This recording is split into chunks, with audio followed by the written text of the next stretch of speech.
White Owl, Barn Owl, written by Nicola Davies, illustrated by Michael Foreman.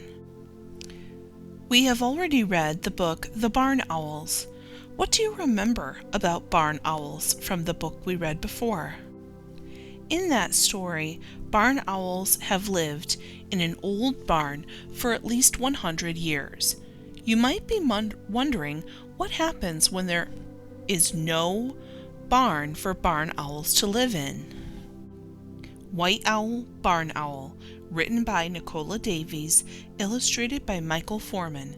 Let's read to find out how a girl and her grandpa make a special home for barn owls. We have read other books written by Nicola Davies. In the books that we have read by this author, she typically writes narrative nonfiction or literary nonfiction. Do you remember what narrative nonfiction or literary nonfiction is? It is when the author is telling a story, but also giving you facts about a topic. What facts do you think Nicola Davies will be giving us as we read this book today? Let's find out. One frosty winter day, I helped my grandpa make a big wooden box. "What's it for, Grandpa?" "It's for the barn owls to nest in," he said. "What barn owls?" I asked. But Grandpa just smiled. "Wait and see," he said. We carried the huge box across the Tuskegee field. Barn owls like to nest in old farm buildings or hollow tree trunks. Where there aren't any, they will use a nest box instead. Grandpa put the box high in the old oak tree. "How do you know there are barn owls here?" I asked. "I've seen one sitting on that branch at night," Grandpa said. "Look, it's left something behind." Under the branch was a pile of little sausage-shaped blobs. They looked like dried poop, but Grandpa said they were pellets. Barn owl pellet, real size. Barn owls have favorite perches that they come back to again and again. The owls spit them out, Grandpa said, to get rid of the fur and bones they can't eat. He pulled a pellet apart and showed me the tiny bones and skulls inside. Owls swallow their prey whole. That's why they need to spit out the bones and fur. Did you notice how the text or the typing changed? The typing that looks like handwriting is actually the facts that Nicola Davies is adding into her story. The one that looks like regular typing is the actual part of the story. That's what makes this narrative nonfiction interesting and exciting to read. "Will the owl come to our box tonight?" "Maybe," said Grandpa. "Maybe not. Owls are wild birds. You can't be sure what they'll do." What do you notice about this illustration? Why do you think the grandfather is showing his granddaughter the insides of the owl pellets? Why is it important to understand the birds or animals in the world around us? Talk with someone close to you about how you know this. In winter, barn owls have to fly miles every night to hunt enough food, so it's hard to find them. When the sun went down, we kept a lookout just in case, but we didn't see anything. "We'll have to be patient," said Grandpa. We were patient, lots of times. I thought we'd never see an owl. And then, one spring night, just as the sky went pink, a pale face looked out of our box. An owl! A white owl! A barn owl! In spring and summer, owls stay close to their nests. I wonder why they stay close to their nests. Why do you think spring and summer? Tell someone close to you, what do you think is happening near or inside their nest in the spring and summer? And then Grandpa did a strange thing. He put his hand over his mouth and made a loud squeaky sound. Right away, the owl took off and flew toward us. "He thinks I'm a vole or mouse in the grass," Grandpa whispered. "He's coming to see if he can catch his dinner." I just held my breath.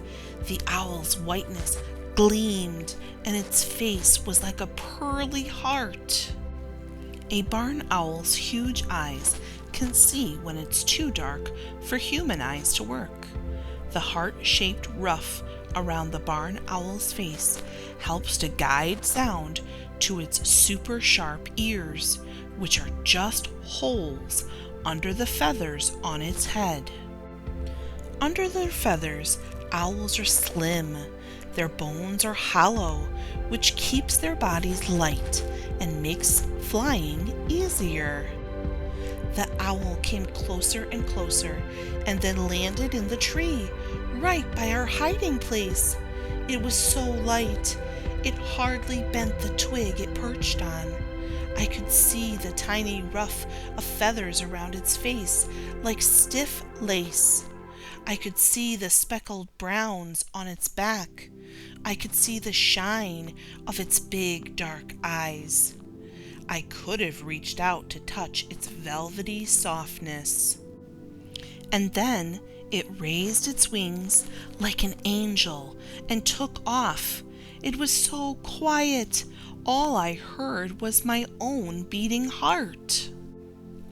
Owls' wing feathers are especially soft, so owls can move through the air silently and fly up to their prey without being heard. Barn owls catch their prey by pouncing with their long legs and needle-sharp talons. The owl flew back and forth over the field. Then another owl came to join it. "That's its mate," Grandpa whispered. One owl dropped to the ground and came up again. Look, Grandpa! It's caught something," I said. The owl flew straight to the box and went inside. Hiss, snarr, twitter, twitter, hiss, snarr. The weirdest noises came from Grandpa's box. Barn owls lay up to 6 eggs, which hatch one after another. The first chicks to hatch are the biggest, and the last to hatch are the smallest. "They've got a family," Grandpa whispered. "That's the baby owls squabbling over their dinner." Why do you think Grandpa knows so much about owls? Why is it important to learn about the animals and birds in our world? Tell someone sitting close to you. I held Grandpa's hand and we walked home as the moon came up. "Will the barn owls always nest in our box now, Grandpa?" I said. Grandpa smiled. "You know," he said, "I think they might." Barn owls will come back to the same nest site year after year if it stays safe and there is enough to eat nearby. A nest box note. On modern farms, the open grassland where barn owls like to hunt is often plowed up, and old trees and barns where they can nest are taken down. So barn owls have become rarer. One way to help bring them back is to put up nest boxes. The barn owl nest box in this book is very sturdy and weatherproof, so it will last outside in a tree.